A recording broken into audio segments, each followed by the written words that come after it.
মুসলমানদের তাকবীর কি ওই দিল্লিতে পৌঁছাবে না? স্লোগান কি হবে? গলায় কি জোর আছে? নারায়ে তাকবীর, নারায়ে তাকবীর। দিল্লি না ঢাকা, দিল্লি না ঢাকা। আরো জোরে বলতে হবে, দিল্লি না ঢাকা। ভারতকে শোনাতে হবে, দিল্লি না ঢাকা। ভারত না বাংলাদেশ, গোলামি না আজাদের, গোলামি না আজাদের। তোমরা কি চাও? তোমরা কি চাও? আমরা কি চাই? হাদি কি চায়?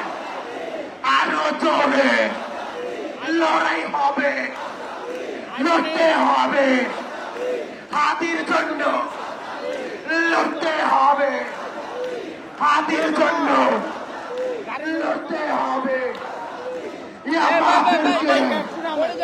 লড়তে হবে, লড়তে হবে।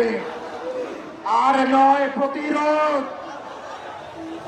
আর নয় প্রতিরোধ, আর নয় প্রতিরোধ, আর নয় প্রতিরোধ। এবার হবে প্রতিশোধ, এবার হবে, এবার হবে।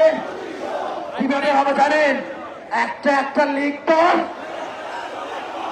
কিভাবে হবে? তোলাই কি হবে? তোলাই কি হবে? আর সুশীল হওয়া যাবে না। 5 তারিখের পরে অনেক সুশীল হয়েছে। আমাদের সুশীলতার জন্য আজকে আমাদের এই পরিণতি। এ ভাই যেখানে প্রবেশ শাখা ভেঙে দিব, ভাই পড়ে যাবে, ভাই পড়ে যাবে। ইনশাআল্লাহ। ও একটা একটা লিগ দল, একটা একটা লিগ দল। তৈরা তৈরা তোলাই কর, একটা একটা লিগ দল, লিগ দল, লিগ দল, লিগ দল। জোরে বলতে হবে, লিগ দল। তালি দিয়ে লিগ দল, তালি দিয়ে লিগ দল, লিগ দল, লিগ দল, লিগ দল, লিগ দল, লিগ দল, লিগ দল, লিগ দল, লিগ দল। একটা একটা লিগ দল।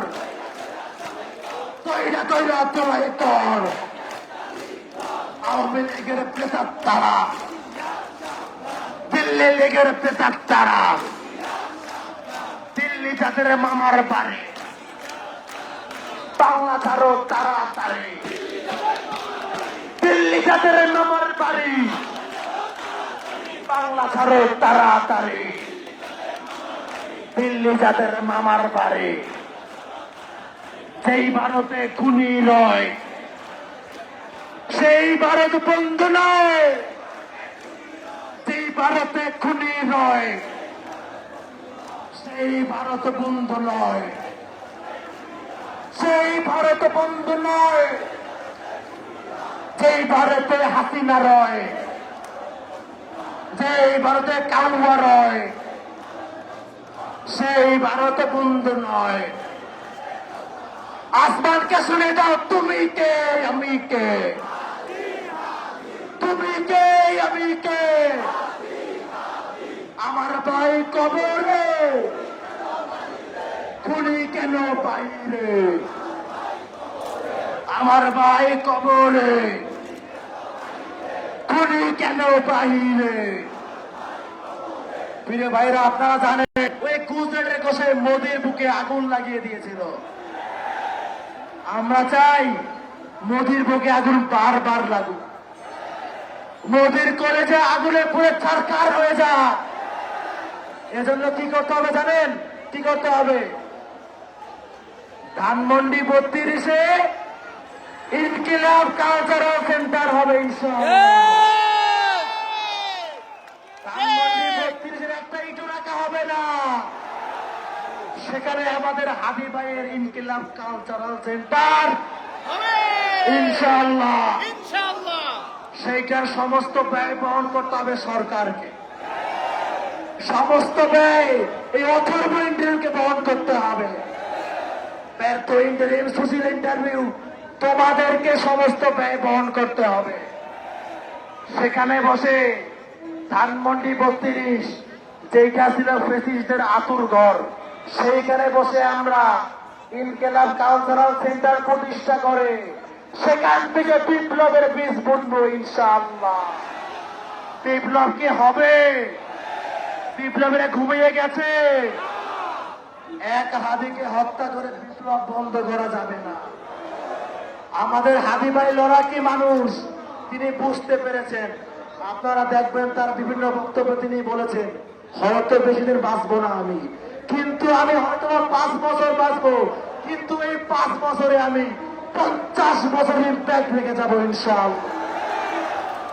আপনাদের কি ভাই কি পেরেছেন? হাদি ভাই কি পেরেছেন? আপনারা কি হাদি ভাইয়ের যে অসহ্য কাজ, সেই কাজ কি সমাপ্ত করতে পারবেন? হাদি ভাইয়ের স্বপ্নকে আপনার চোখে দেখবেন। হাদি ভাইয়ের 2 নয়ন, আজকে থেকে আমাদের 2 নয়ন। হাদি ভাইয়ের যে ভীষণ, সেই আজকে থেকে আমাদের প্রত্যেকের সেই ভীষণ।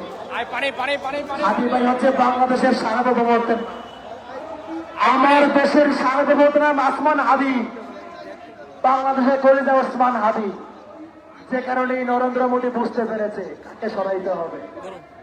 প্রিয় ভাইয়েরা, হাদি ভাইয়ের দাবি কষ্ট সমাপ্ত করতে পারবো? আমরা কি পারবো? আমরা কি লড়াই করব?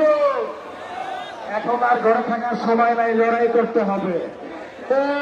লড়াই লড়াই লড়াই চাই, লড়াই লড়াই লড়াই চাই। এই লড়াইয়ে জিতবে কারা? শহীদ হাদির সৈনিকেরা। এই লড়াইয়ে জিতবে কারা? শহীদ হাদির সৈনিকেরা। শহীদ হাদির রক্ত পিতা যেতে দেব না। আমার ভাইয়ের রক্ত পিতা যেতে দেব না। আর একটা স্মরণ দেব, আমার ভাইয়ের রক্ত লাল, মোদিগঞ্জ চ্যাটের পাবেন না? আমার ভাইয়ের রক্ত লাল, মোদিগঞ্জ চ্যাটের পাল। আমার ভাইয়ের রক্ত লাল, হাসিনা কোন চ্যাটের পাল। আমার ভাইয়ের রক্ত পিতা যেতে দেব না। আমার ভাইয়ের রক্ত চালো রে চালো, চালো রে চালো। প্রিয় ভাইয়েরা, তাড়াহুড়োর কারণ নাই, এই ট্রাক আমাদের চলে এসেছে, কোনো সমস্যা নেই। এই ট্রাকে যেমন দেবো, উঠতে হবে না সবাই।